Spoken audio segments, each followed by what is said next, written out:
What's up everybody, welcome to this edition of Highway Spec. We're going to do things a little bit differently on this hot take. Today I'm going to tell you 5 cars that everybody hates, but I love.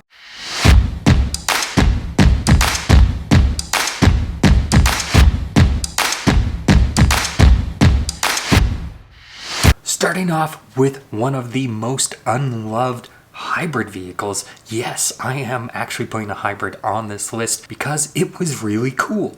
The Honda CR-Z, the CRX successor in a way. It is basically a commuter car. It only had 2 seats. It had a hybrid motor that wasn't all that powerful, and it didn't even get that great a gas mileage, but it offered a 6-speed manual transmission. It was adopted by the aftermarket community, so you can actually make it look even cooler. And they're really not that expensive. The biggest downside is other markets did offer it with 4 seats, but personally, I still would have liked that flexibility so that in a pinch, I could go pick up kids from school or something like that. But the vehicle handled surprisingly well for what it was.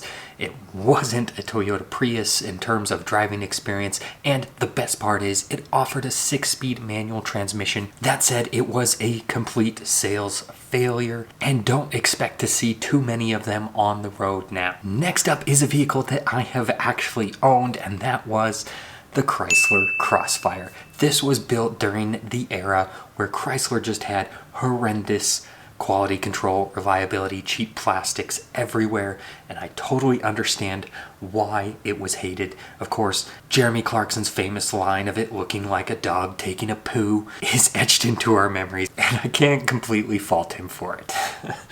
That said, I thought it was still really cool. It gives you a Mercedes powertrain. You're riding on the SLK chassis, and it does so in a package that is less desirable for most people, so you can actually get it cheaper. And yes, they did offer a supercharged V6 version from the SLK 32, and even brand new, these things were selling for like $20,000 under sticker, which is absurd. So to say it hasn't held up its value is obvious, but I think these are still really cool cars.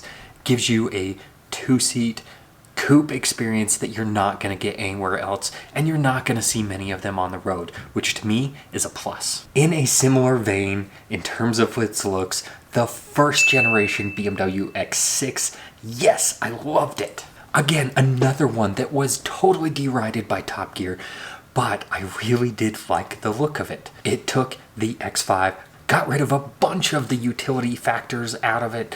It still turned out to be, in my opinion, a very cool vehicle. It started this whole coupe SUV trend thing, and some of you hate it for that, but I think it is actually really cool looking, and it still uses familiar underpinnings, so you can still get parts.